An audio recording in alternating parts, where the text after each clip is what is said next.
الحمد للہ رب العالمین حمد الشاکرین والعاقبۃ للمتقین والصلاة والسلام علی خاتم النبیین اما بعد فاعوذ باللہ من الشیطان الرجیم بسم اللہ الرحمن الرحیم زما قدردانو مشرانو اور دوستانو چې څومره دی وخت کې موجود دي مونږ تاسو ټولو ته د زړه د کومې نه هرکلی ویو حضرت علامہ مولانا سردار احمد صاحب په مختصر وخت کې ډېر ښایسته د خپل د زړه او د مینې او محبت سره د خپل یاداشتونو ذکر د قرآن و حدیث پر رڼا کې وکړو. اللہ دې ته نور برکتونو عزت ورکی اور آج کی یہ محفل جو کہ ایک مختصر سی سالانہ اجتماع عرس مبارک کی دوسری نشست جو کہ جامعہ مسجد خیریہ کے ساتھ برمزار حضرت ابو المساکین حضرت بابا جی المعروف رحمۃ اللہ علیہ بانی دربار علیہ مرشد آباد شریف میں نکات پذیر ہے اور آپ بظاہر میں اپنے کسب کے اعتبار سے ایک اس صوبے کے اندر ایک بڑے ہی متول اور بڑے ہی نامی گرامی بزنس مین تھے، لیکن خواص کی نظر کے اندر آپ جو ہیں ایک اعلیٰ مقام کے اوپر فائز تھے. یہ کیمرے کو ذرا پیچھے گھمائے اور بابا جی کا مزار دکھا دیں اس کو. اللہ اللہ اللہ اللہ اللہ اللہ اللہ اللہ اللہ آمین. حضرت شاہ بہاؤدین نقشبند رحمۃ اللہ علیہ کا وہ قول کہ 10 بکار اور دل بیار، ہاتھوں سے دنیا کا کام کر رہے تھے، مخلوق خدا کی خدمت فرما رہے تھے اور دل یاد الہی میں اس قدر مستغرق تھا کہ قرب کے اعلیٰ معیار پر جا کر کے پہنچ گئے. بابا جی رحمۃ اللہ علیہ کے مزار پر اس وقت یہ نشست انعقاد پذیر ہے اور یہاں پر سامنے ہی 2 مزارات ہیں. ایک صوفی محمد اسرائیل الخیری رحمۃ اللہ علیہ جو کہ خلیفہ مجاز کے ساتھ ساتھ مرشد آباد شریف کے خطباء میں بھی تھے اور جامعہ مسجد کے خطیب ہونے کے ساتھ مرشد آباد کی لائبریری کے جو ہے انچارج بھی تھے. ساری زندگی یہی خدمت کی. بابا جی نے کہیں جانے نہیں دیا، جب فوت ہو گئے تو اپنے عقب میں جگہ عطا فرمائی.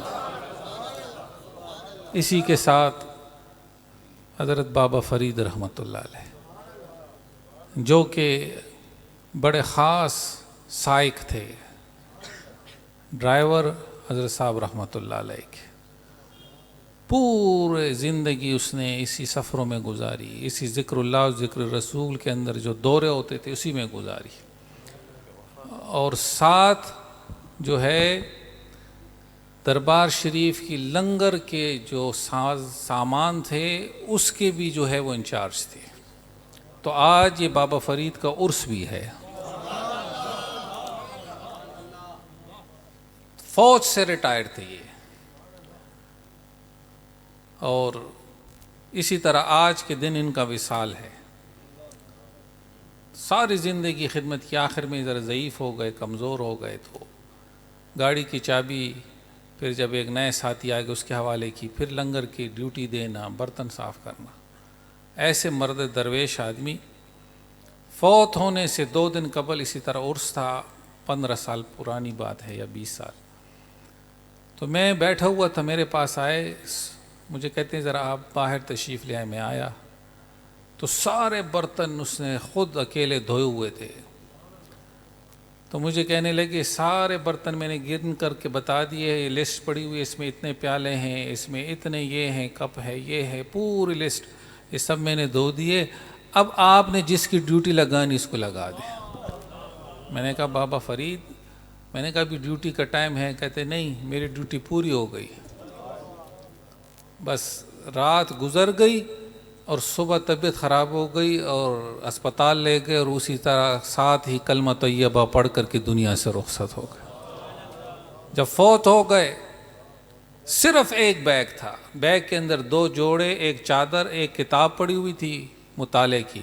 جب کتاب کھولی تو یہ ان کے وفات و تدفین کے بعد کتاب کھولی تو ان کے جنازے پہ جتنا خرچہ آیا تھا اتنے ہی پیسے کتاب کے اندر پڑے ہوئے تھے۔ یہ ان کا مزار ہے۔ پھر اس دیوار سے ہٹ کر کے حضرت اماں جی سرکار، حضرت قبلہ عالم رحمۃ اللہ علیہ کی والدہ ماجدہ، جو کہ بڑی عابدہ زاہدہ اور ایک محبت فقراء کے ساتھ رکھنے والی خاتون تھی، ایسے ایسے انہوں نے خواب دیکھے کہ اب اس وقت اس پر گفتگو کرنا مشکل ہے۔ پھر اسی طریقے سے قبلہ عالم رحمۃ اللہ علیہ کے چھوٹے بھائی صاحبزادہ سیف اللہ جان صاحب کے والد صاحب کا مزار، پھر اسی طریقے سے قبلہ عالم رحمۃ اللہ علیہ کی ہمشیرہ آپا جی کا مزار ہے۔ آپا جی نے ساری زندگی اسی طریقت کے خدمت میں گزاری، یہی دوستوں کی خدمت، لنگر کی خدمت، محفلوں کا انعقاد کرنا، ساری زندگی اسی میں گزار دی۔ 3 سال قبل آپ کا وصال ہوا تو پچھلے سے پچھلے سال عرس میں ایک قافلہ آیا، واپس چلے گئے، اور اس کے بعد دیکھا پھر واپس اس میں سے ایک میاں بیوی واپس آ گئے۔ میں نے کہا ابھی تو کل گئے ہو؟ کہتے اصل میں ہم جب آئے تو وہ خاتون کہنے لگی کہ آپا جی مجھ سے بڑی محبت کرتی تھی، میں اس کے ساتھ خدمت میں رہتی تھی، تو کہتے ہیں جب ہم جانے لگے تو میں حاضری نہیں دے سکی، بس جلدی سے وہ بس جا رہی تھی، میں بیٹھ کے چلی گئی۔ جب اپنے گھر پہنچی کہتے رات کو خواب میں آ گئی اور مجھے کہنے لگی کہ اتنی جلدی بھول گئی ہو، تو کہتے صبح اٹھ کر کے میاں کو کہا جلدی سے واپس چلتے ہیں کہ پھر سلام کر کے آ جائے۔ تو دوستو یہ سارے اس وقت دین کے خدمت میں انہوں نے اپنی وفاؤں کو نقش کر کے رکھ دیا ہے۔ دنیا میں رہ کر کے دنیا کے اسباب کو دل میں جگہ نہیں دی، اس دنیا میں رہ کر کے اسباب کو مخلوق میں تقسیم کر دیا، اور مخلوق کی محبت اپنے دل میں اللہ کے لیے رکھ دی، اللہ کی محبت مخلوق کے دل میں رکھ دی ہے اس کو۔ اللہ تعالیٰ آج کی اس حاضری کو قبول فرمائے، اسی ذکر پر استقامت نصیب فرمائے۔ انشاءاللہ مرکزی نشست کل ہوگی۔ اب یہ دعائیہ تقریبات تھی جو کہ صبح سے چل رہی ہیں، آج کے دن یہ اختتام ہو گئی۔ اللہ اس حاضری کو قبول فرمائے۔ جامعہ مسجد خیریہ کے جو خطیب ہیں علامہ مولانا حبیب الرحمن صاحب، اللہ ان کو بھی جزائے خیر عطا فرمائے۔ آپ اس وقت جو لائٹنگ دیکھ رہے ہیں مزار شریف پر دائیں بائیں، یہ سارا کا سارا، تو یہ کراچی سے صوفی زاہد صاحب بمائے 30-40 سنگیوں کے ہر سال آتے۔ اس سال بہت سخت بیمار، میں نے کہا صوفی صاحب نہ آئے، کہتے سرکار اس کام سے مجھے مت روکے۔ 2 بندے پکڑ کر کے لے کر کے آئے اپنی ڈیوٹی دے رہے اور پیچھے کمرے میں لیٹے ہوئے، اس بیماری میں بھی آ گئے، گردوں کا مرضہ لاحق ہے لیکن اس میں بھی آ کر کے اپنی ڈیوٹی پر لگے ہوئے۔ اللہ ان کو بھی صحت کاملہ کے ساتھ اس دنیا کے بھی اللہ برکت عزت دے، اور اگلے جہان میں بھی اللہ اس کو مزید سربلندی عطا فرما دے۔